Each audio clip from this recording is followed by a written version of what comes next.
ये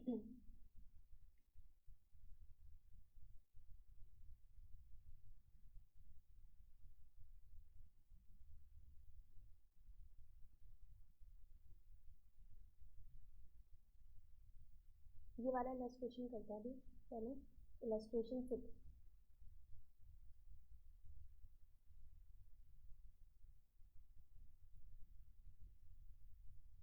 ठीक है, the following balance sheets are given as of 31 March 2021। हमारे पास बैलेंस शीट गिवन है बेस्ट लिमिटेड की और बेटर लिमिटेड की। The following further information is given. Better Limited issued bonus shares on 1st April 2021 in ratio of 1 share for every 2 shares held out of reserves and surplus. इसके बाद it was agreed that Best Limited will take over the business of Better Limited. Best Limited take over करेगा, तो मतलब Best Limited हमारा क्या हो गया, new company, और Better Limited हमारा क्या हो गया, old company. On the basis of later balance sheet, the consideration taking the form of allotment of shares in Best Limited. The value of shares in Best Limited was considered to be rupees 150 and shares in Better Limited were valued at rupees 100 after the issue of bonus share. The allotment of shares is to be made on the basis of these values. तो हमारे पास values होगी कि हमारे एक share की कितनी value होगी जब हम बोनस शेयर इशू कर लेंगे उसके बाद।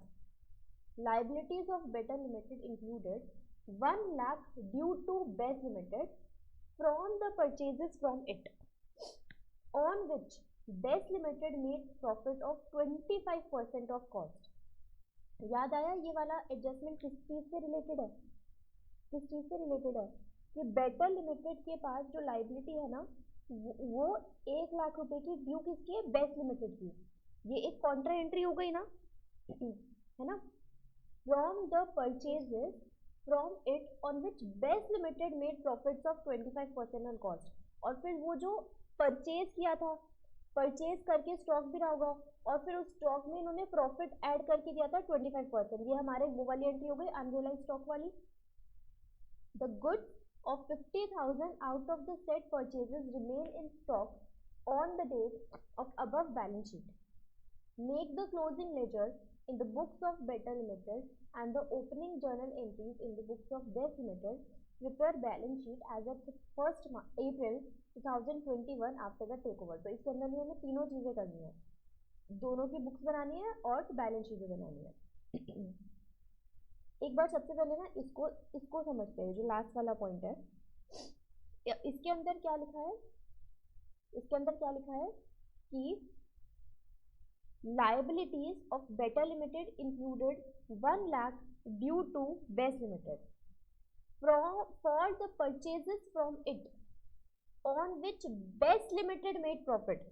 Best Limited ने क्या करा है, प्रॉफिट अर्न करा है, मतलब बेस्ट लिमिटेड ने क्या किया होगा, सेल किया होगा, जिसमें जो भी कॉस्ट रहा होगा उसने उस पर 25% ऐड करके किसको सेल किया होगा, बेटर लिमिटेड को बेचा होगा, यही बोला गया।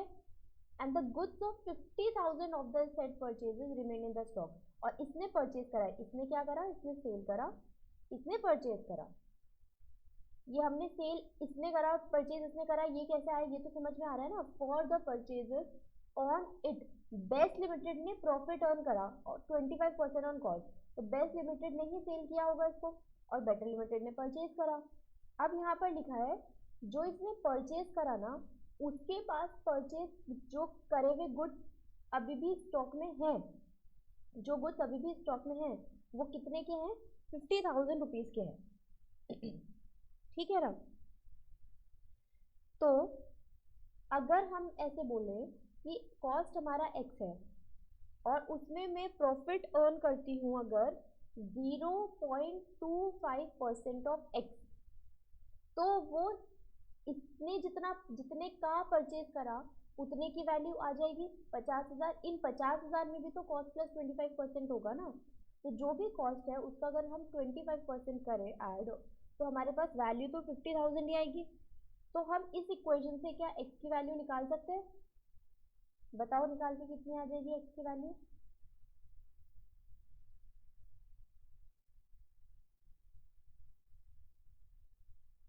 2 लाख। 2 लाख? 50,000 को डिवाइड करो 1.25 से। 50,000 को डिवाइड करो 40,000। 2 लाख। हाँ, 2 लाख तो वैसे भी आ ही नहीं सकता ना, हमेशा कॉस्ट तो सेलिंग प्राइस से कम ही होगा, है ना। तो 40,000 में इन्होंने 25% प्रॉफिट ऐड किया होगा, तब जा करके 50,000 इसकी परचेज आई होगी। तो हमें कॉस्ट पता लग गई है यहाँ पर 40,000, है ना। तो कॉस्ट अगर 40,000 है तो प्रॉफिट कितना है हमारे पास? 10,000। ठीक है ना, ये वाला पॉइंट समझ में आ गया। ये हमारा एक वर्किंग नोट बन गया ये। और क्या बोला गया है यहाँ पर? और ना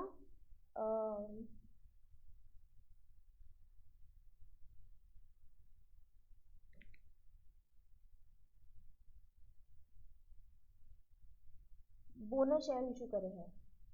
कितने शेयर्स हैं यहाँ पर? क्या लिखा है? Better limited issued bonus share on 1 April 2021। Old company ने इशू करे हैं in the ratio of 1 share for every 2 held. मतलब कि जिनके पास 2 हैं उनके लिए एक नया शेयर इशू करा है। तो बेटर लिमिटेड के पास शेयर कैपिटल कितनी थी? यहाँ पर लिखा है 10 लाख। 10 लाख में एक शेयर था 100 रुपये का, तो मतलब शेयर्स थे हमारे पास 10,000।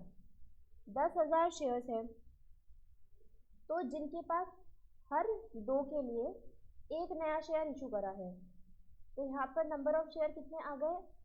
5,000 आ गए, है ना। 5,000 नए शेयर आ गए, और 5,000 नए शेयर की वैल्यू, एक शेयर की वैल्यू 100 रुपये। तो कितना अमाउंट आ गया बोनस शेयर के थ्रू हमारे पास? 5 लाख आ गया। ठीक है, क्या ये समझ में आया? इस तरीके से वर्किंग नोट 2 बन गया। तो हमने जब बोनस शेयर इशू करा तो हमने किस चीज से करा है? Out of reserves and surplus. तो हम क्या बोलेंगे? रिजर्व्स एंड सरप्लस तो हमारा कम हो जाएगा। Reserve and surplus account debit to equity share capital हम इशू कर देंगे 5 लाख। 5 लाख, ठीक है ना। और इसके बाद तो हमारे बाकी पॉइंट्स में हमें परचेज कंसिडरेशन निकालना है, जो हम तीसरा वर्किंग नोट में परचेज कंसिडरेशन निकाल लेंगे। ठीक है ना। तो सबसे पहले एक काम करो, आप वर्किंग नोट 1 बना लो, वर्किंग नोट 2 बना लो, उसके बाद हम वर्किंग नोट 3 परचेज कंसिडरेशन करते हैं।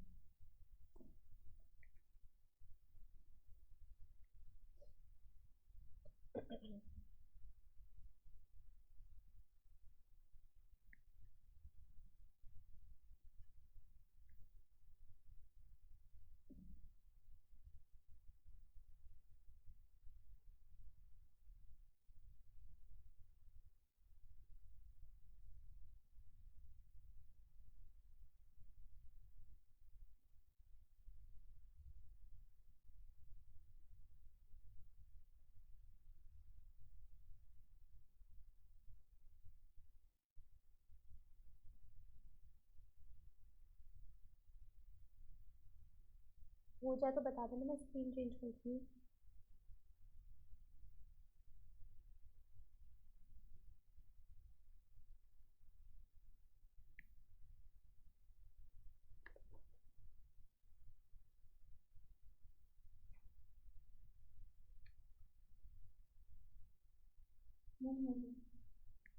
श्रेया, हो गया आपका भी?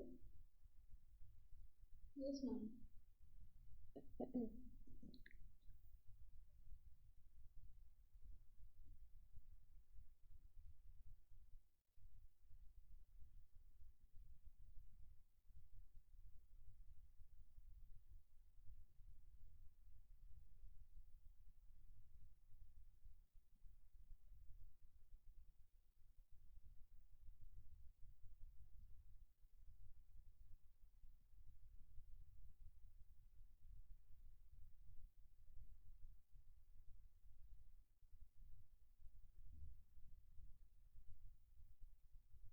डन।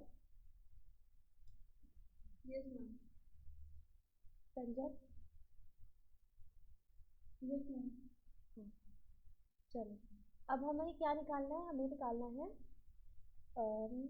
क्या, परचेज कंसिडरेशन।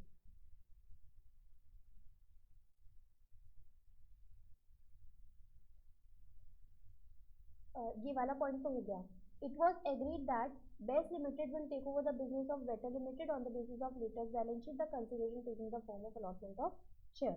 और जो हम बेस्ट लिमिटेड है वो टेक ओवर करेगा बेटर लिमिटेड को, और कंसिडरेशन कैसे दिया जाएगा, शेयर को अलॉट करके।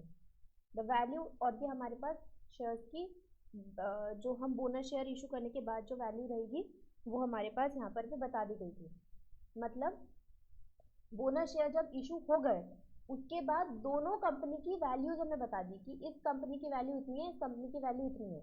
तो ये हमारे पास एक तरीके से हमारे पास मार्केट प्राइस आ गया है ना। और हमारे पास बोला गया है कि हमें शेयर्स के बदले कंसिडरेशन हमें क्या कर देना है, शेयर्स के बदले शेयर्स अलॉट करने हैं, ये हमें कंसिडरेशन देना है। तो हम इस तरीके से बना सकते हैं। वर्किंग नोट 3,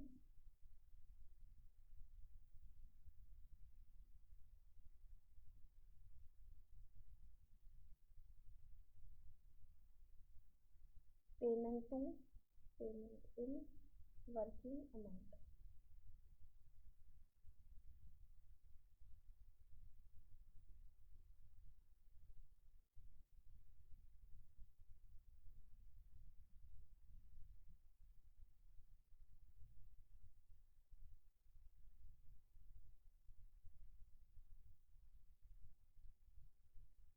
ठीक है, हम किसको पेमेंट कर रहे हैं, हम किसको पेमेंट कर रहे हैं, हम ओल्ड कंपनी के शेयर होल्डर्स को पेमेंट कर रहे हैं। तो हम क्या लिखेंगे, equity share holder of better limited.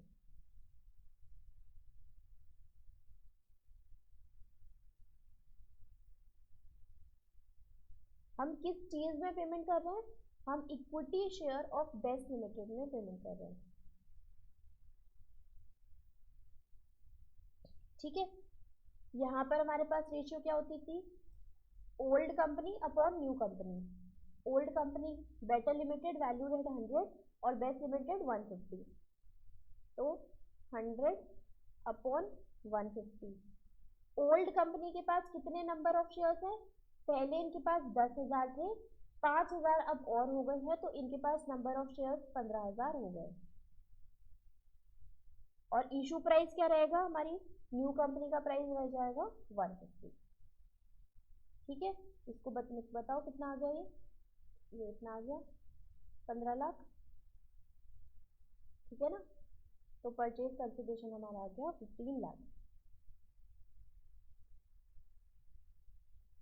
आया समझ में, इसको कर लो। फिर हम चलते हैं न्यू कंपनी के बुक्स पे। उसके बाद हमें क्या बनाना है, इन the books of new company.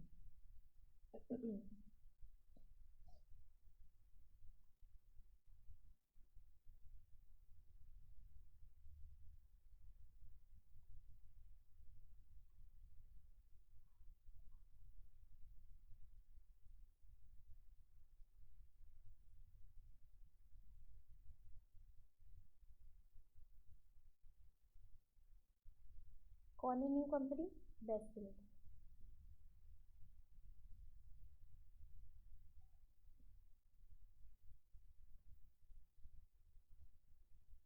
ठीक है ना, कभी भी आप जर्नल एंट्रीज पास करोगे हमेशा याद रखना, हमेशा फॉर्मेट में बनाना, एग्जाम में याद रखना हमेशा। हम बनाते नहीं इधर बहुत बार, लेकिन आप याद रखना।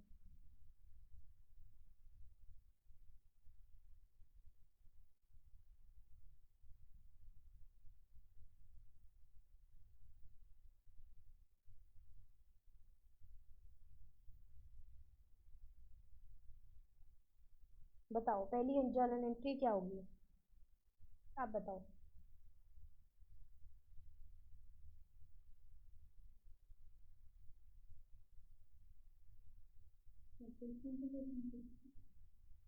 परचेज कंसिडरेशन की होगी, लेकिन जर्नल एंट्री क्या पास करेंगे, बिजनेस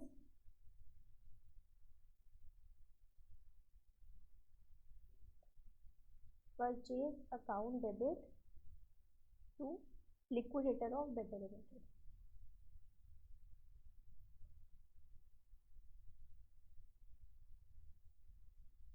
ठीक है, परचेज कंसिडरेशन कितना निकल के आया, 15 lakh.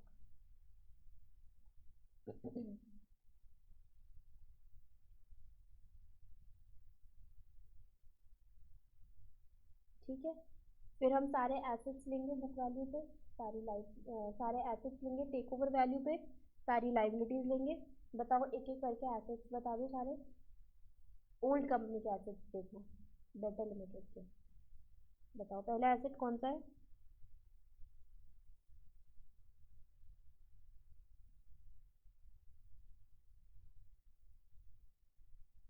Property plant and equipment है।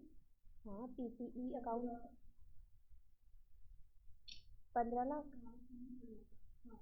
और नॉन करेंट इन्वेस्टमेंट तो है ही नहीं। ठीक, ही है। करंट एसेट्स करेंट एसेट्स नहीं है। अच्छा हाँ है 5 लाख।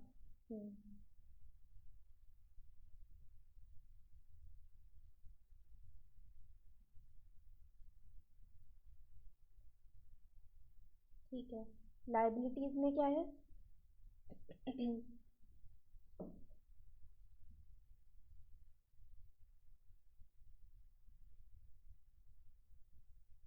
करेंट लाइबिलिटी है 2 लाख।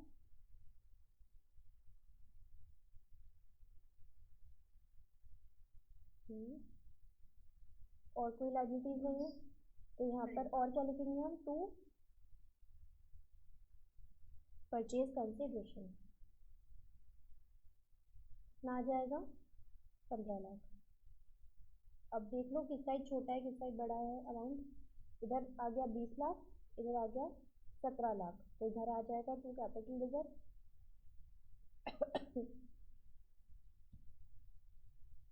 कितना आ जाएगा? 3 लाख।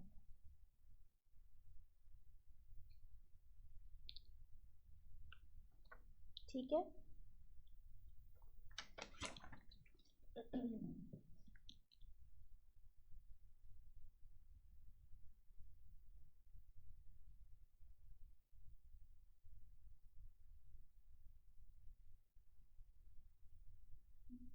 हम थोड़ा सा ऊपर चलेंगे। सिंगल एंट्री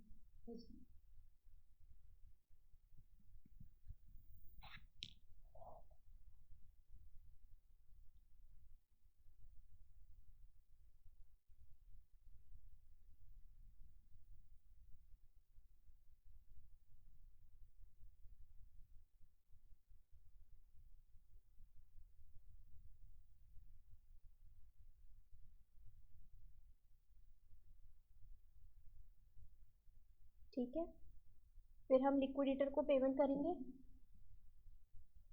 लिक्विडेटर को हम कितने रुपए में पेमेंट कर रहे हैं?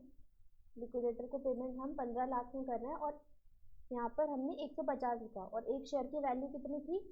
100 रुपये थी, और तो 50 रुपये हमारा प्रीमियम हो जाएगा, है ना। हमारी 100 रुपये बताई गई थी, बाद में वो 150 हुई, तो इसलिए हमारी 100 रुपये तो नॉर्मल वैल्यू फेस वैल्यू हो जाएगी, और 50 रुपये हमारा सिक्योरिटी प्रीमियम हो जाएगा। तो हम एंट्री क्या पास कर लेंगे? Liquidator of better limited account debit to equity share capital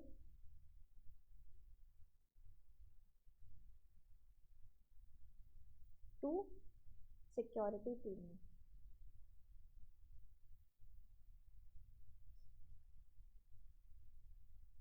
number of shares कितने आ जाएंगे? 15 लाख को 150 से डिवाइड करो, तो नंबर ऑफ शेयर्स कितने आ जाएंगे? 10,000। तो 10,000 मल्टीप्लाई 100 यहाँ पे आएगा 10 लाख, 10,000 मल्टीप्लाई 50 यहाँ पे आ जाएगा 5 लाख, और इधर 15 लाख। ठीक है,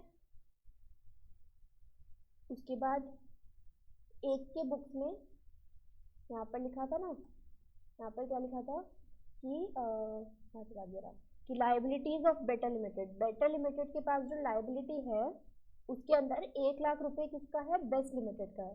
तो मतलब कि हमें उस ट्रेड पेबल को कैंसिल करना है और ट्रेड रिसीवेबल को कैंसिल करना है। तो हमारी एंट्री क्या हो जाएगी? Trade payable account debit to trade receivable. Amount कितना आएगा? 1 लाख। देखो यहाँ पे लिखा है liabilities of beta limited included 1 lakh due to base limited. मतलब कि जो बेटा लिमिटेड है इसके पास ये जो लाइबिलिटीज आ रही है ना, इसके अंदर 1 लाख रुपए तो किसका है? बेस लिमिटेड का ही है, ठीक है ना। और अब तो बेस लिमिटेड ने ही बेटा लिमिटेड को खरीद लिया, तो ये अपनी बुक्स में ये 1 लाख की लाइबिलिटी, अपनी ही बुक्स में खुद को ही लाइबिलिटी बना करके 1 लाख थोड़ी ना रखेंगे, तो हमें इस ट्रेड पेबल को हटाना पड़ेगा। और अगर इसकी बुक्स में, बेटा लिमिटेड की बुक्स में ये लाइबिलिटी दिख रही है 1 लाख की, तो बेस लिमिटेड की बुक्स में भी तो वो एसेट साइड में ट्रेड रिसीवेबल दिख रहा होगा 1 लाख का, है ना यहाँ पर। तो हमें दोनों को हटाना पड़ेगा। तो जब हम ट्रेड रिसीवेबल हटाएंगे तो उसको क्रेडिट कर देंगे, जब हम ट्रेड पेबल हटाएंगे तो उसको डेबिट कर देंगे 1 लाख से, ठीक है।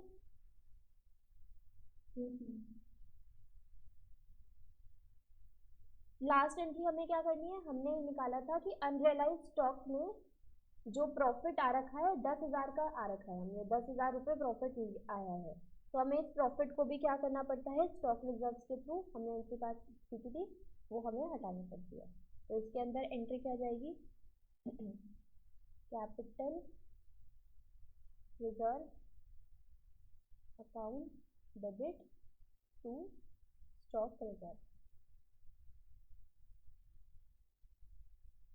10,000।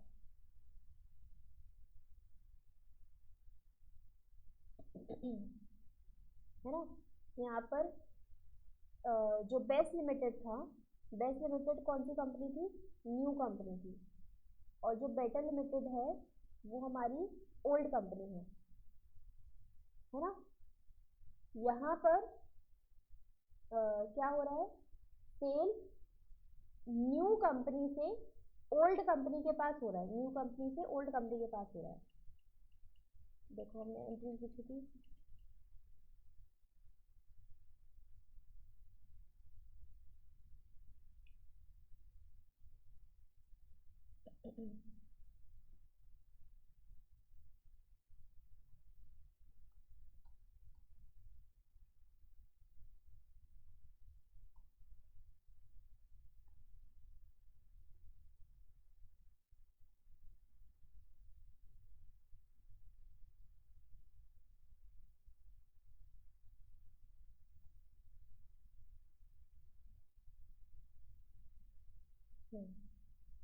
ये भी हमारी एंट्री।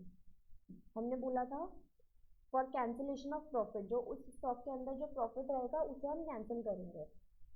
तो हमने बोला था when old company sold goods to new company, तो आप ये एंट्री कर दो। और जब when new company sold goods to old company, तो आप ये एंट्री कर दो। तो अब हमारे पास इस क्वेश्चन के अंदर न्यू कंपनी ने गुड्स बेचे है ओल्ड कंपनी को, तो ये हमारी डाउनस्ट्रीम ट्रांजेक्शन हो गई। तो इसके लिए हमें ये एंट्री दिखी थी PNL account debit to stock reserve, है ना। PNL account debit to stock reserve. अब हम गए हमारे क्वेश्चन में अब हम क्वेश्चन में गए पीएनएल टू स्टॉक रिजर्व।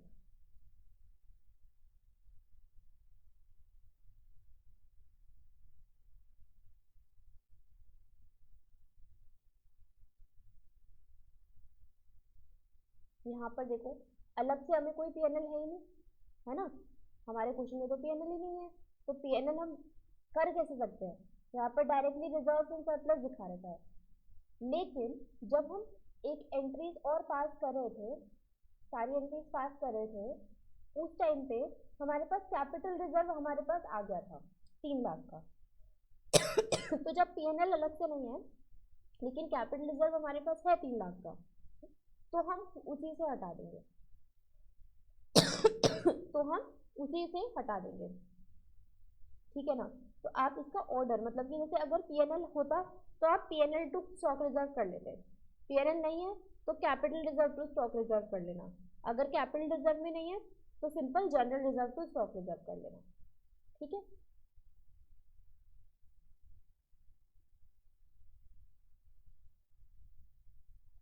बताओ किसी एंट्री में कोई डाउट है? नहीं। ठीक है, इन the books of beta limited करें अब।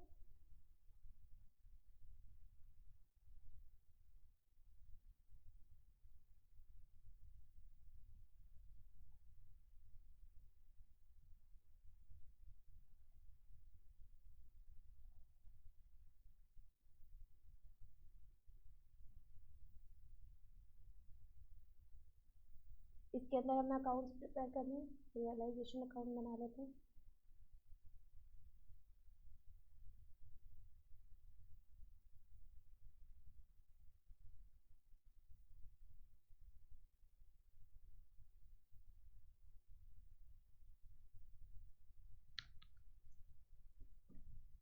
इक्विटी शेयर होल्डर अकाउंट बना लेते हैं।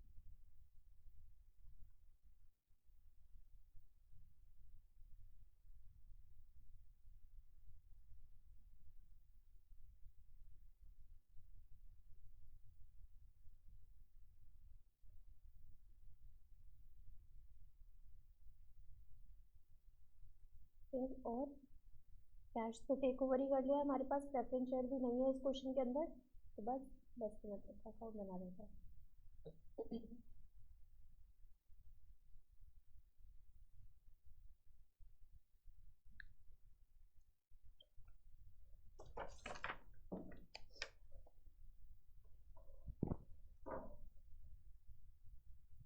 ठीक है, सबसे पहले एसेट्स ट्रांसफर कर दो यहाँ पे सारे। बताओ कौन कौन से एसेट्स हम ट्रांसफर कर देंगे?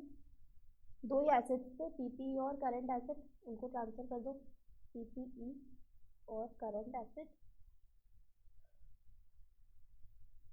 15 लाख का था, ये 5 लाख का।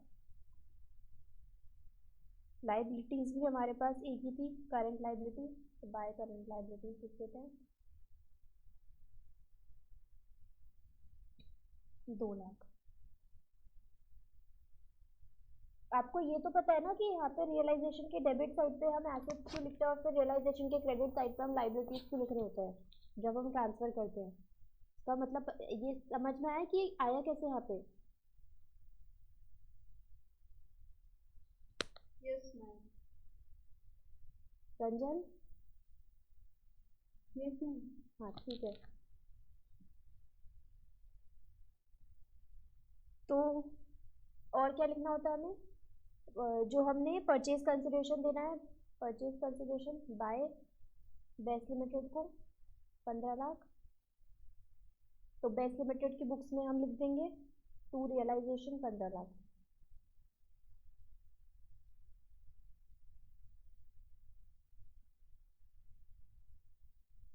ये हम जो परचेज कंसिडरेशन है इसके बदले हम क्या दे देंगे? The shares of best limited 15 lakh. ये हो जाएगा खत्म।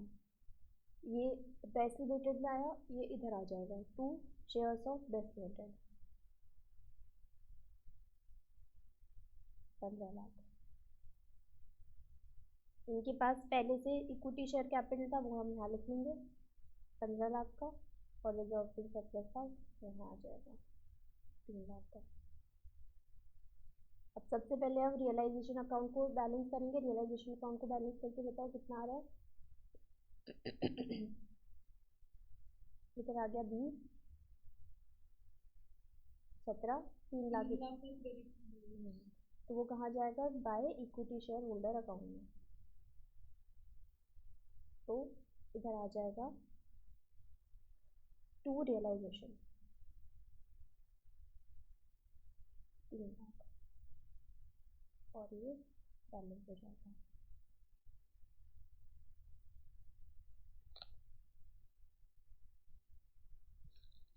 हो गए तीनों अकाउंट्स? लिख लिया आप दोनों ने?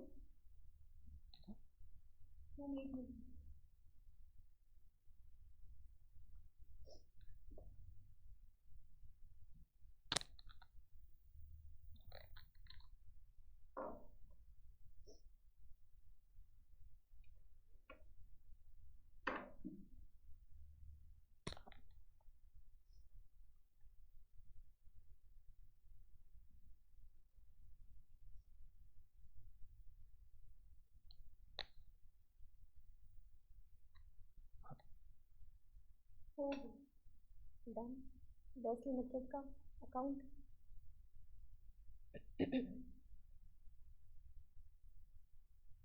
अब हमें लास्ट में क्या बनाना था, बैलेंस शीट आफ्टर एब्जॉर्प्शन, तो वो बना लेते हैं, बैलेंस शीट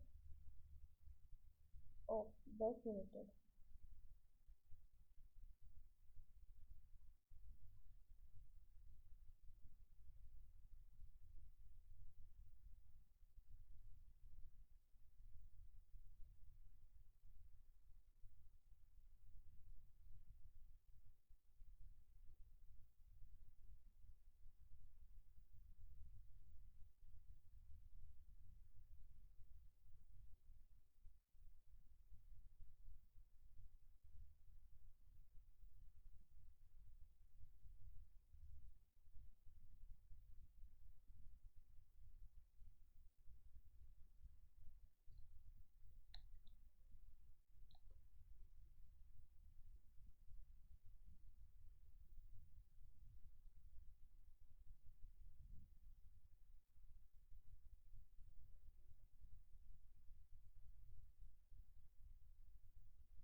ठीक है, ये सारी चीज़ें थी ना इनके। अच्छा ये था टोटल क्या होंगे बैलेंस शीट में। शेयर कैपिटल का नोट नंबर 1 बना देंगे, रिजर्व एंड सरप्लस का नोट नंबर 2 बनाते हैं। सबसे पहले नोट नंबर 1।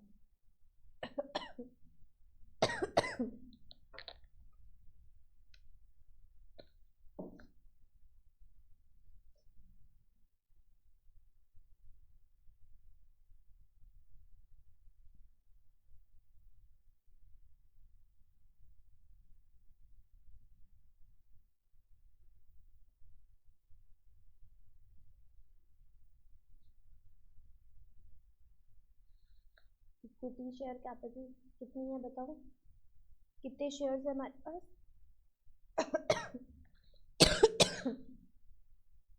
बेस्ट लिमिटेड का बना रहे हैं।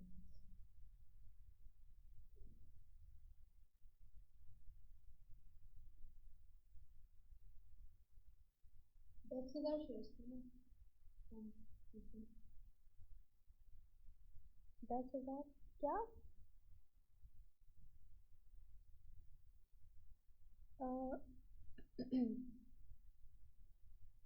बेस्ट का बनाना है। हाँ, बेस्ट लिमिटेड का ही तो बनाएंगे। जो हमारे पास न्यू कंपनी होती है उसी की तो बनाएंगे ना। न्यू कंपनी की बैलेंस शीट दोबारा से आफ्टर एब्जॉर्प्शन। ये वाली जो बैलेंस शीट है तो पुरानी बैलेंस शीट है। अब जब इसने बेटर लिमिटेड को भी ले लिया उसके बाद इसकी इसकी क्या बैलेंस शीट है हम वो बना रहे हैं।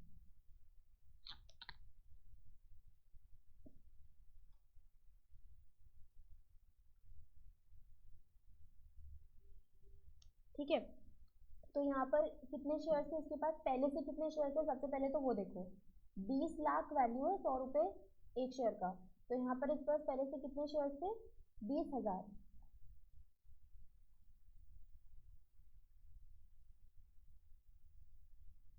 पहले से कितने शेयर थे इसके पास, 20,000। उसके बाद इसने परचेज कंसिडरेशन इशू करा, तो इसने कितने नए शेयर इशू कर लिए, इसने कितने नए शेयर इशू कर लिए, 10,000 शेयर ऑफ 150 इशू करे इसने, है ना। तो इसके पास टोटल शेयर अब कितने हो गए, 20,000 यहाँ, 10 यहाँ, तो अब शेयर इसके पास हो गए 30,000।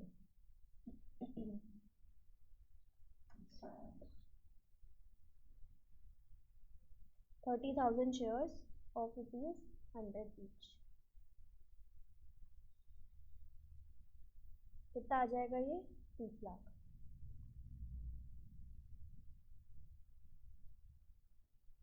और 30 लाख हम यहाँ लिखेंगे।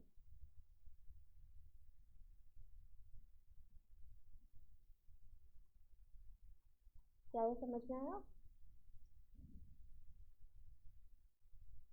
Note number 2 reserve and surplus का।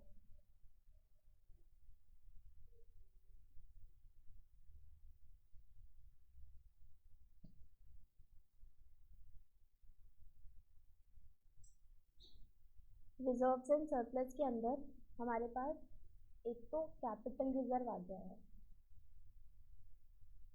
कैपिटल रिजर्व आया एंट्रीज करते टाइम। तो कैपिटल रिजर्व कितना आया था,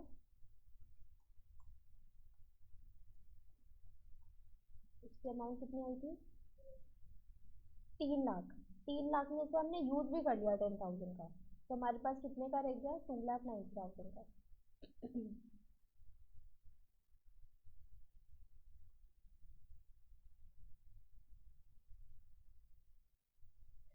ठीक है। फिर हमारे पास सिक्योरिटी प्रीमियम भी है,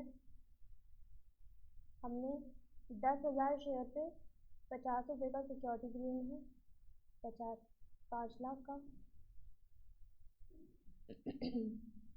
ठीक, बाकी का आ जाएगा अदर्स में। हमारे पास टोटल रिजर्व एंड सरप्लस देखो कितना आ रहा है,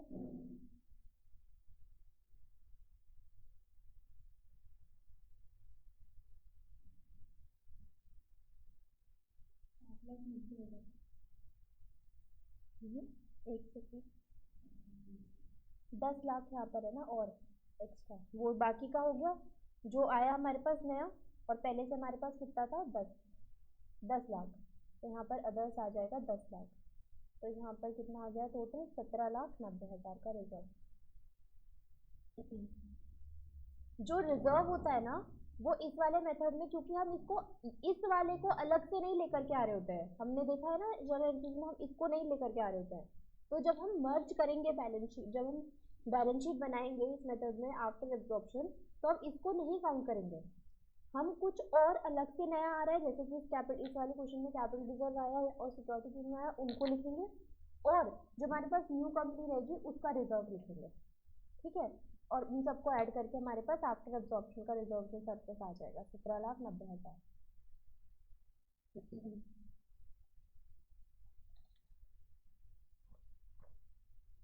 बताओ ये दोनों के अमाउंट समझ में आए ना आपको, कैसा है। करंट लायबिलिटीज बता दो कितने की है, करंट लायबिलिटीज इसकी 20 लाख की है, इसकी 2 लाख की है। 20 लाख की और 2 लाख की, टोटल कितनी हो गई, 22 लाख की। लेकिन हमने करंट लायबिलिटीज में से 1 लाख रुपए हटाया भी, कॉन्ट्रा एंट्री करते टाइम 1 लाख हटाया भी है ना, ट्रेड पेबल 1 लाख का। तो हमारे पास करंट लायबिलिटी कितने की रह गई फिर, 21 लाख की। इसका भी आप नोट बना सकते हो। चलो मैं वहीं पे लिख देती हूँ, नोट बना करके कर सकते हो। 20 लाख में दूसरी वाली कंपनी के पास था 2 लाख, और फिर आपने कॉन्ट्रा एंट्री से 1 लाख हटा दिया, तो आपके पास आ गई है 21 लाख। इन तीनों को ऐड करके कितना आ जाएगा बताओ।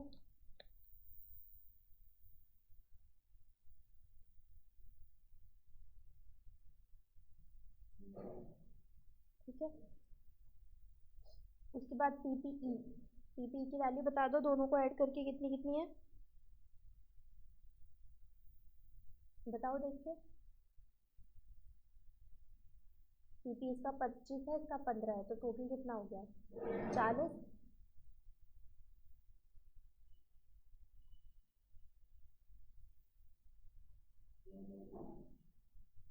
करेंट इन्वेस्टमेंट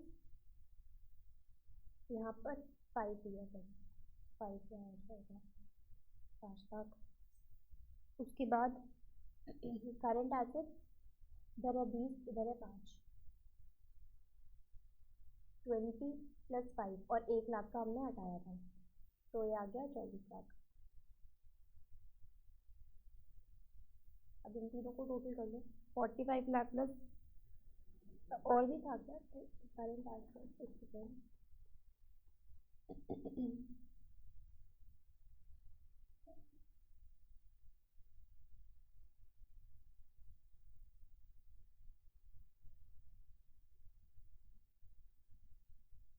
हाँ, ये स्टॉक रिजर्व, ये एक्चुअली हम स्टॉक रिजर्व हमारा ये करंट एसेट में से माइनस होता है, यहाँ पर करंट एसेट में से ही माइनस होता है, ये 10,000 और माइनस किया जाएगा यहाँ पे।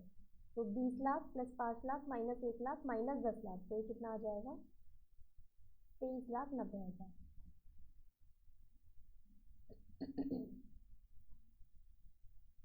है, तो ये आ गया 68,90,000।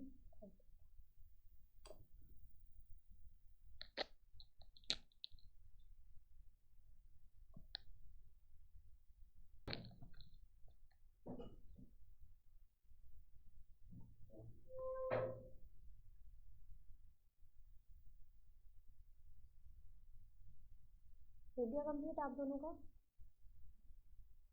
Yes ma'am.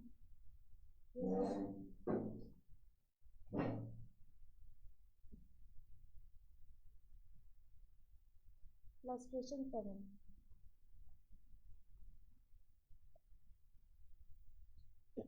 Illustration 7. K Limited and L Limited amalgamate to form a new company LK Limited. तो ये क्वेश्चन किसका amalgamation का, absorption का नहीं है। K Limited और L Limited यहाँ पर ये दोनों क्या हो गई ओल्ड कंपनी, और हमारे पास LK Limited क्या हो गई new company. The financial position of these two companies as at the date of amalgamation was as under. तो हमारे पास शेयर कैपिटल है, रिजर्व एंड सरप्लस है, शेयर कैपिटल में इक्विटी भी है और प्रेफरेंस भी है, रिजर्व एंड सरप्लस में जनरल रिजर्व है, पीएनएल अकाउंट है। फिर लॉन्ग टर्म बोरोइंग में 5% डिबेंचर है और सिक्योरिटी है, पेड पेबल है हमारे पास। पीपी के अंदर क्या क्या है, land and building, plant and machinery, furniture and fitting. उसके बाद इंटेंजिबल एसेट्स है, नोट नंबर 5 गुडविल है, उसके अंदर इन्वेंट्रीज है, ट्रेड रिसीवेबल्स है, कैश एंड कैश इक्विवेलेंट्स में कैश एट बैंक है और कैश इन हैंड है। फिर the terms of amalgamation are as under the assumption of liabilities of both the companies, issue of 5 preference share of 20 each in LK Limited at 18 paid up at premium of 4 per share for each preference share held in both the companies. तो ये हमारा purchase consideration की information. Issue 6 equity share of 20 each in LK Limited at 18 paid up at a premium of 4 per share for each equity share held in both the companies. In addition, necessary cash should be paid to the equity shareholder of both the companies as is required to adjust the right of shareholders of both the companies in accordance with the intrinsic value. So, this is purchase consideration. Issue of such amount of fully paid 6% debenture in LK Limited as is sufficient to discharge the 5% debenture in K Limited at a discount of 5%. ये purchase consideration नहीं है, debenture issue किया गया है वो हम देख लिया। Assets and liabilities are taken at book values of inventory and trade receivable for the provisions of 2 and 2.5% respectively. तो हमें याद रखना है कि हमें इन्वेंट्री में और ट्रेड रिसीवेबल में चेंज करना है। Trade receivable of K Limited include 20,000 due from L Limited, ये हम हटा देंगे, ये हमारी कॉन्ट्रा एंट्री हो गई। और LK Limited is to issue 15,000 new equity share of 20 each, 18 paid up at premium of 4 per share as is sufficient to have sufficient working capital. Prepare ledger accounts in the books of K Limited and L Limited to close their books. आप ये बताओ, ये जो C point है क्या ये हमारे purchase consideration का पार्ट है या नहीं है, ये बताओ इसको रीड करके।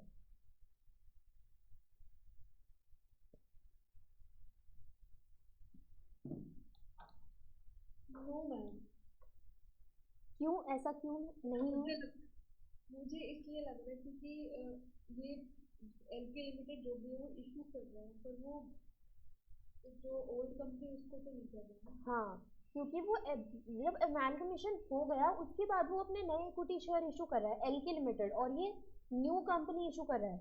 न्यू कंपनी इशू कर रहा है उसको पे करने के लिए नहीं कर रहा है, बल्कि अपने वर्किंग कैपिटल में सफिशिएंट अमाउंट रहे उसके पास उसके लिए कर रहे हैं, ठीक है ना। तो ये परचेज कंसिडरेशन का पार्ट नहीं है। अब हमें लेजर अकाउंट्स बनाने हैं in the books of K limited and L limited to close their books. यहाँ पर हमसे पूछा है दोनों के accounts to close their books, सिर्फ इतना ही पूछा है ओल्ड कंपनी का, लेकिन इसके अंदर हम एल के लिमिटेड की भी बुक्स बना ही लेंगे, ठीक है ना। पूछा नहीं है हमसे, लेकिन हम यहाँ पर एक चीज़ और बना लेंगे, प्रिपेयर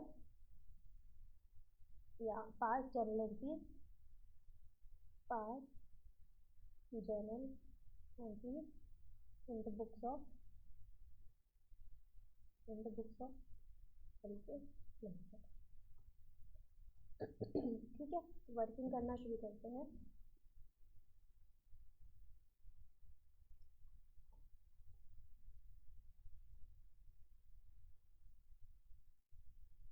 सबसे पहले हम क्या निकालेंगे, purchase consideration, calculation of purchase consideration.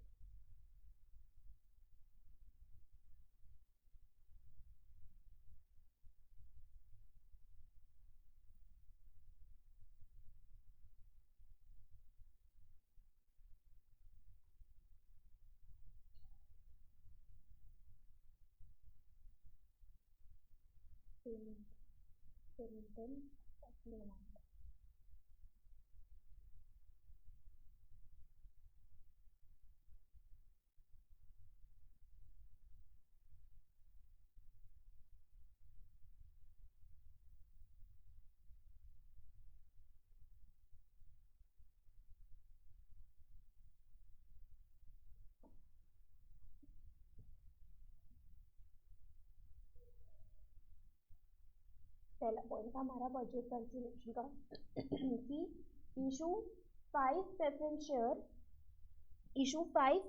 Share of 20 each in LK Limited at 18 paid up at premium of 4 per share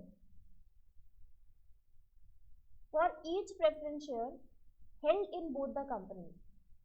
तो हमें 5 नए शेयर इशू करने हैं हर एक शेयर के बदले। यहाँ पर लिखा है for each preference share held in the company.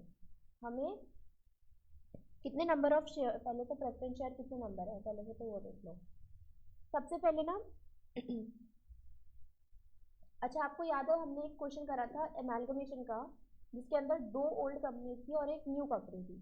तो जब 2 ओल्ड कंपनीज रहती है तो हम दोनों का अलग अलग परचेज कंसिडरेशन निकालते हैं, ये तो आपको याद है ना। तो एक काम करो, यहाँ पर कैलकुलेशन ऑफ परचेज कंसिडरेशन पहले हम किसका निकाल रहे हैं, के लिमिटेड का, इसके बाद फिर एल लिमिटेड का निकाल लेंगे। तो सबसे पहले के लिमिटेड के ही नंबर ऑफ प्रेफरेंस शेयर देख लेते हैं। 4 लाख है 100 रुपये के, तो मतलब 4000 प्रेफरेंस शेयर्स हो गए। 4000 प्रेफरेंस शेयर्स हैं और हर एक शेयर के बदले हम 5 नए शेयर इशू कर रहे हैं, है ना। तो हमारा ये रेशियो क्या बन गया, 5/1, 5/1, और नंबर ऑफ शेयर्स हो गए 4000। और इशू प्राइस देखो क्या बोल रहा है, issue 5 preference share of 20 each, मतलब कि जो of 20 each in LK limited, जो कि एल के लिमिटेड में 20 एच के रहेंगे और यहाँ पर क्या 20 रुपए के रहेंगे। 20 रुपए में से जो 18 पेड अप रहेगा जिससे मतलब कि क्या बोला गया, issue 5 preference share of ₹20 each in L K limited. जो हमारी न्यू कंपनी है एल के लिमिटेड, उसमें एक शेयर की वैल्यू 20 रुपए रहेगी, 20 रुपए रहेगी। लेकिन उसमें से 18 पेड अप है। अभी पेड अप कितना है, अभी हमने बुलाया कितना है 18 विथ 4% प्रीमियम। तो एक शेयर की वैल्यू अभी के लिए कितनी हो गई है, ये 22 रुपए। ठीक है, तो हम यहाँ पर कितने से मल्टीप्लाई कर देंगे इसको, 22 से। क्या समझ आया? Yes ma'am. और हम दे किसको रहे हैं, preference share holder of K limited को पेमेंट की जा रही है। किस चीज में पेमेंट की जा रही है, preference share of L K limited में। कितना आ जाएगा बताओ, 5 × 4000 × 22।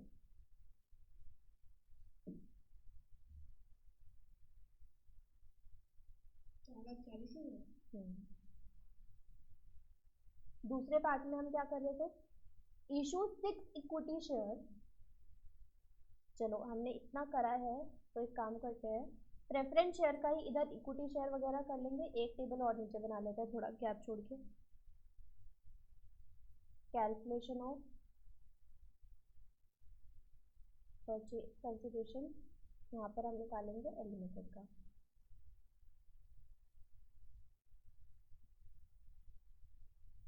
Payment to, payment in, working amount.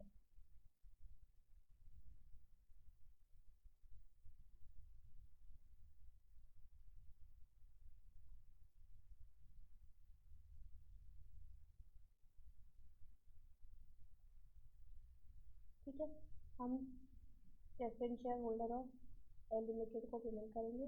किस चीज़ में करेंगे, preference share of L K limited में। हमें पता है हर 5 के बाद एक शेयर इशू किया जा रहा है। नंबर ऑफ शेयर कितने हैं एल लिमिटेड में, प्रेफरेंस शेयर 3,000 शेयर्स हैं और हर एक शेयर की वैल्यू है 22,000। इसकी भी वैल्यू बता दो। 3,20,000।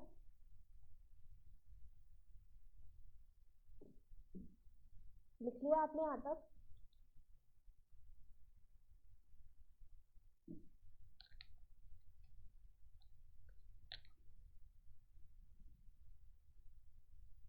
हो गया। ओके, अब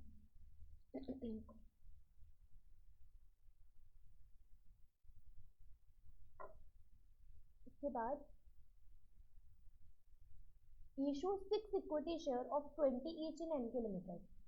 हम इशू करेंगे 6 नए इक्विटी शेयर, 20 रुपए जिनकी वैल्यू है, लेकिन 18 पेड अप है और प्रीमियम 4 है। तो अगेन इशू प्राइस यहाँ पर 22 हो गया फॉर ईच इक्विटी शेयर। तो हर एक शेयर के बदले 6 इक्विटी शेयर इशू किए जाएंगे। तो यहाँ पर रेशियो बन गया 6/1। Equity share holder of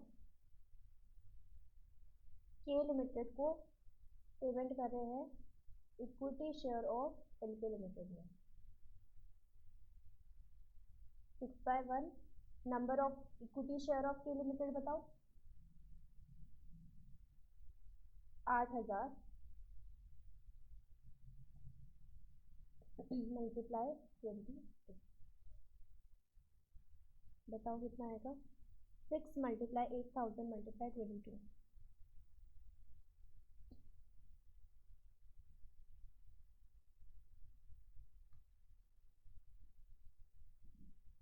10,56,000। ठीक है, ऐसे ही इसका बताओ नीचे वाले का कैसे, equity share of L limited को हम पेमेंट करेंगे equity share of L K limited में। बताओ इधर क्या क्या लिखना है,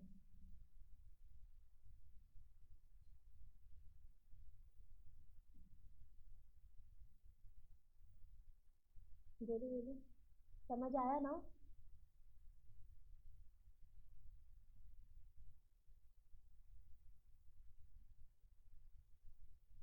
बताओ, समझ नहीं आया तो वो भी बताओ।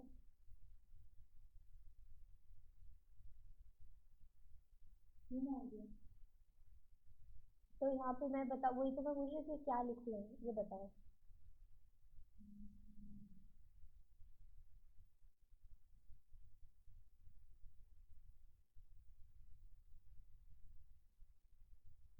Equity share holder of L limited को 6/1। हाँ। बताती हूँ, एक मिनट वो देखने।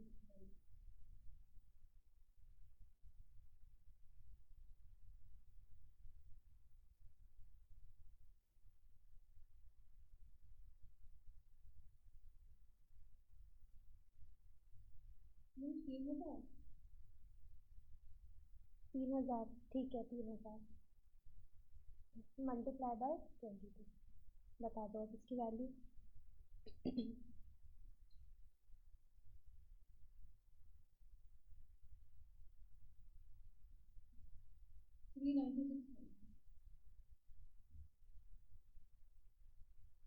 396,000, ठीक है। और इसके बाद परचेज कंसिडरेशन में क्या बोला गया है कि इन एडिशन नेसेसरी कैश, तो हमें नेसेसरी कैश भी इशू करना है, ठीक है। तो नेसेसरी कैश, तो कैश पर शेयर हमने सीखा था निकालना, कैश पर शेयर हमने सीखा था निकालना। उसका फॉर्मूला बताओ, क्या क्या फॉर्मूला था। ये हम पेमेंट किसको करते हैं, equity share holder of K limited को पेमेंट करेंगे, कैश में पेमेंट करेंगे। तो अब कैश पर शेयर का फॉर्मूला देख करके बताओ क्या क्या लिखना है।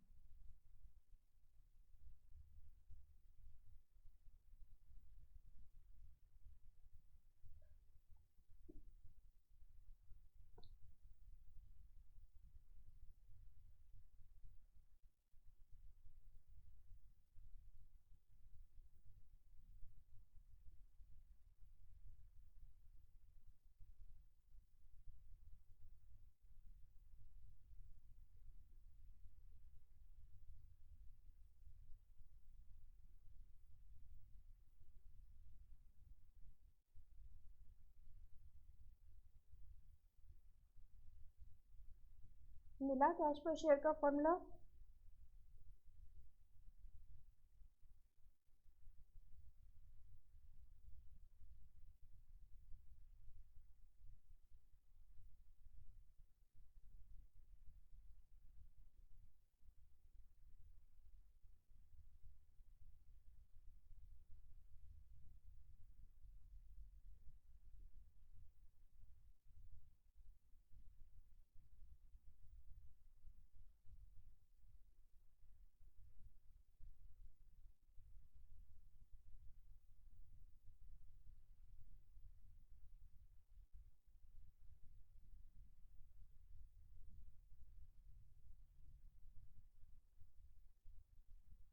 बताओ।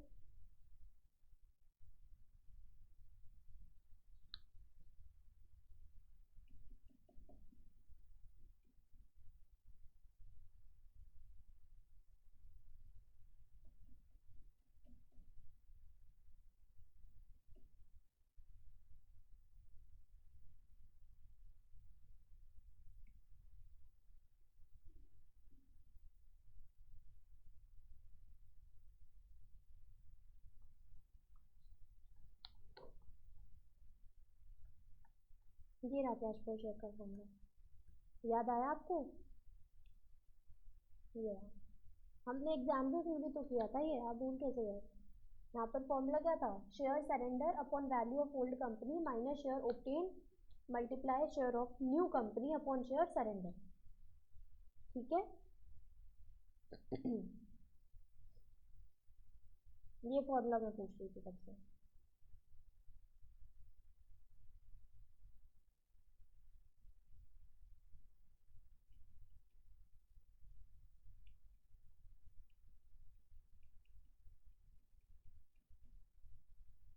तो अब बोलो फॉर्मूला क्या था, शेयर सरेंडर, तो हमने कितने शेयर के बदले एक शेयर सरेंडर करा, वैल्यू ऑफ क्या लिखा था, वैल्यू ऑफ ओल्ड कंपनी। अब वैल्यू ऑफ ओल्ड कंपनी और वैल्यू ऑफ न्यू कंपनी तो है नहीं हमारे पास, वैल्यू ऑफ ओल्ड कंपनी आएगा प्लस कितने शेयर ऑप्टेन, 6 शेयर नए obtain, value of new company upon share surrender, share surrender 1। ठीक है, ये हमें निकाल करके करना है, लेकिन उसके लिए हमारे पास क्या नहीं है, हमारे पास ये नहीं है, वैल्यू ऑफ ओल्ड कंपनी और value of new company. Value of new company तो है ना हमारे पास 22 रुपये, वैल्यू ऑफ न्यू कंपनी तो है हमारे पास 22 रुपये, वैल्यू ऑफ ओल्ड कंपनी नहीं है। तो वैल्यू ऑफ ओल्ड कंपनी नहीं है तो हम कैसे निकालते हैं उसको, इंट्रिंसिक वैल्यू कैलकुलेट करके, तो कैलकुलेशन ऑफ इंट्रिंसिक वैल्यू करेंगे।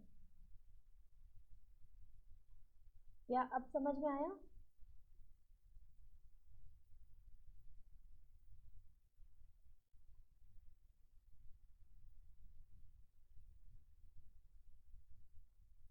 बोलो, डाउट है तो बताओ।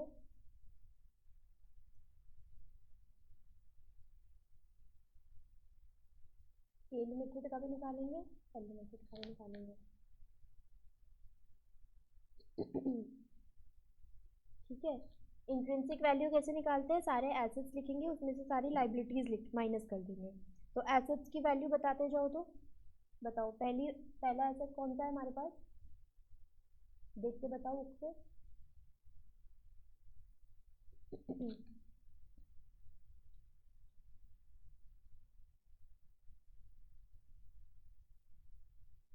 बताओ, एसेट्स आ गया, एसेट्स में पहला नॉन करेंट एसेट है, पहला पीपीई है, लेकिन नोट नंबर 4, तो नोट नंबर 4 पे चलेगा, लैंड एंड बिल्डिंग। हाँ नोट नंबर 4। अब यहाँ से देख करके बताओ, land and building, plant and machinery, furniture and fitting, ठीक है ना। लेकिन साथ में ये भी चेक करो अब नीचे कि किस पे हमें चेंज करने को बोला गया था, हमें सिर्फ और सिर्फ इन्वेंट्री पे और ट्रेड रिसीवेबल में बोला गया था। तो जब आप ये बताओगे तो उसमें उसमें इस चीज़ का इफेक्ट डाल करके बताना, ठीक है।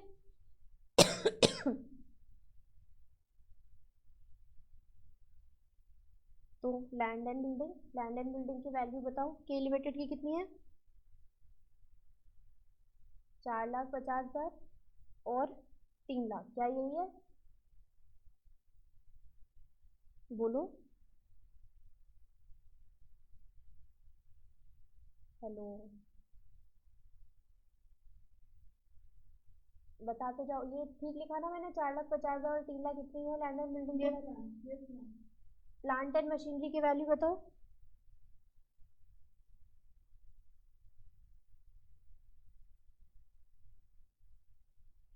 6,20,000 के लिमिटेड। और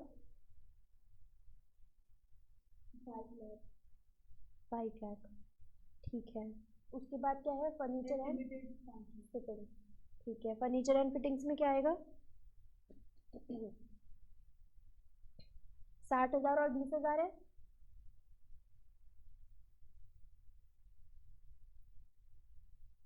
ठीक है। उसके बाद हमारे पास और क्या है, गुडविल है, उसके बाद गुडविल की वैल्यू बता दो, 80,000 और नहीं, क्या नहीं है ना, ठीक है ना, चेक करते रहना।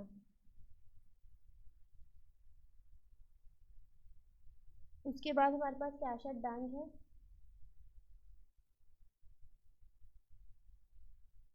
कैश एट बैंक है और कैश इन हैंड है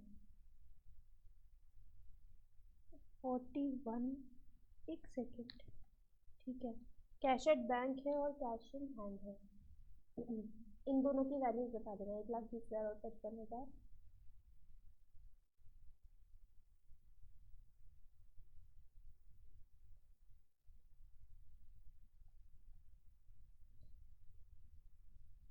कैश इन हैंड बताना कितना है,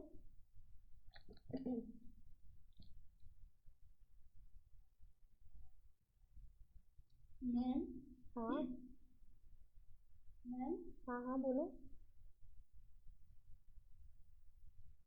बोलो कंचन। मैम नेटवर्क नहीं आ रहा, मैम आपकी आवाज़ नहीं आ रही। Hello hello. हाँ, अब ठीक है। हाँ, yes. Network problem, net net की प्रॉब्लम चल रही थी। तो हाँ, जैसे क्या बोला मुझे कुछ नहीं पता, मुझे लगा मेरा नेटवर्क खराब है। मुझे लगा होगा। अच्छा, ये आवाज़ नहीं जा रही थी और मैं सोच रही हूँ तब से कि अ, आप लोग बोल क्यों नहीं रहे हो, मतलब मैं पूछ रही हूँ जो बोल क्यों नहीं रहे हो। प्लांट एंड मशीनरी का सवाल प्राइवेट से बात नहीं आई। अच्छा, नेट नेट नहीं चल रहा था। पता नहीं यहाँ पे, एक सेकंड।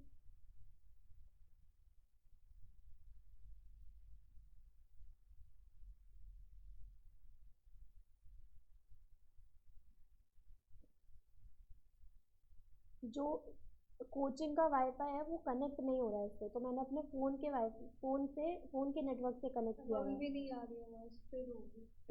वैसे ही। हेलो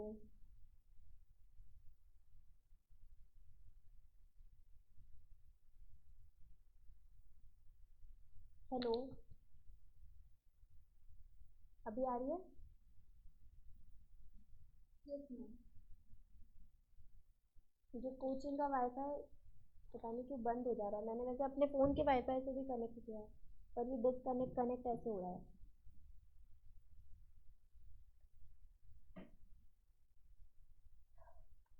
हाँ, तो हम इंट्रिंसिक वैल्यू निकाल रहे थे।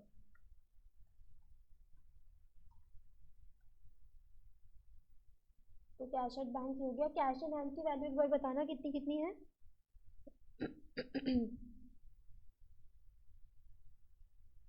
हेलो, आ रही है ना आवाज़? Yes ma'am. 161375, 161375, और एलिमिटेड की कितनी है? 72175, 72175। उसके बाद माइनस करो लाइबिलिटीज, लाइबिलिटीज में क्या क्या, नहीं नहीं सॉरी, लाइबिलिटीज नहीं, अभी एसेट भी तो बचा है, ऑल एसेट। एसेट में और क्या बचा है?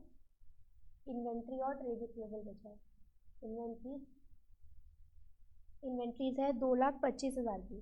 2,25,000 में लेकिन आपको यहाँ पर प्रोविजन बनाकर चलना है इन्वेंट्रीज पे 2% का। तो 2,25,000 में 2% माइनस करो, कितना आएगा?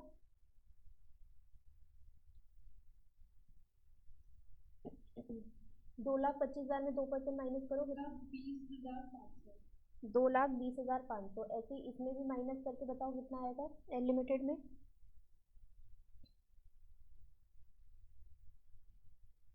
लिमिटेड क्या माइनस करना है? 2% ही माइनस करना है ना, 2% का प्रोविजन बनाना है। हमारे यहाँ 37,200। 137 200। 200, ठीक है। और नेक्स्ट ट्रेड रिसीवेबल है। ट्रेड रिसीवेबल भी, जितना भी ट्रेड रिसीवेबल है उसमें आप 2.5% माइनस कर देना। 2,75,000 में 2.5% माइनस करके, और 1,75,000 में 2.5% माइनस करके। बताओ कितना कितना आएगा?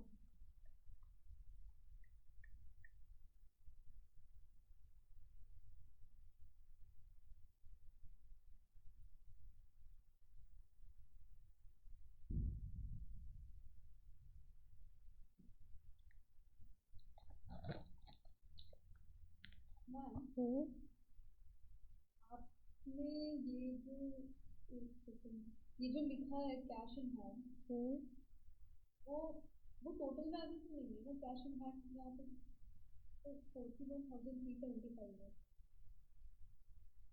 कैश इन हैंड,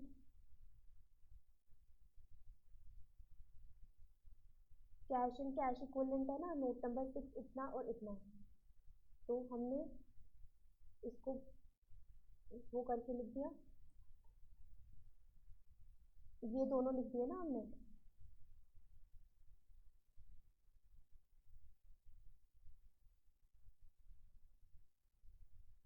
क्या पूछ रहे हो आप? इसमें दिखा, दिखाऊं? अच्छा, देखो। जैसे यहाँ पे आपने कैश एट बैंक भी 1,20,000 और 55,000 लिख दिया है, और फिर कैश इन हैंड में टोटल वैल्यू। अच्छा, मैंने ये वाली वैल्यू लिख दी है, ठीक है। Yes ma'am. 41,375, 41,375, और दूसरी कितनी है? 17,175। 17,175। ठीक है। ट्रेड रिसीवेबल 2.5% माइनस करके बताओ कितना आएगा? 2,68,125। और ये 1,70,625। ठीक है। फिर इसमें से सारी करंट लाइबिलिटीज आप माइनस कर देना। करंट लाइबिलिटीज हम यहाँ, सॉरी करंट लाइबिलिटी नहीं, सारी लाइबिलिटी। डिबेंचर माइनस करना है यहाँ पर ट्रेड पेबल माइनस करना है और प्रेफरेंस शेयर कैपिटल भी माइनस करना है। उसके बाद उसके बाद जो आएगा उसको आपको डिवाइड करना है equity number of equity share से, मतलब 8,000 से और 3,000 से। उसके बाद आपकी ये इंट्रिंसिक वैल्यू आ जाएगी दोनों की। इंट्रिंसिक वैल्यू जब आ जाएगी आपकी दोनों की, तब आप यहाँ पर इसकी डाल दोगे जो के लिमिटेड की आएगी। सेम ऐसी ही कैश पर शेयर का फॉर्मूला यहाँ भी लिखोगे और वहाँ पर इंट्रिंसिक वैल्यू डालोगे एन लिमिटेड की। ठीक है। और फिर तीनों को ऐड करके आपका टोटल परचेज कंसिडरेशन आ जाएगा। इतना आप क्या होमवर्क में करोगे? एक बार ट्राई। ठीक है। परचेज कंसिडरेशन तक ये निकाल लेना। आपकी परचेज कंसिडरेशन देख लो, मैं बता देती हूँ। परचेज कंसिडरेशन इसकी आ रही है के लिमिटेड की 15,60,000 और परचेज कंसिडरेशन एन लिमिटेड की आ रही है 7,90,000। जब ये आ जाए तो उसके बाद आप न्यू कंपनी की बुक्स प्रिपेयर करने की ट्राई करना और ओल्ड कंपनी का भी ट्राई करना। ठीक है। नहीं होगा तो हम इसे यहाँ से कंटिन्यू करेंगे कल क्लास में। ठीक है। अभी हम लॉ कर लेते हैं।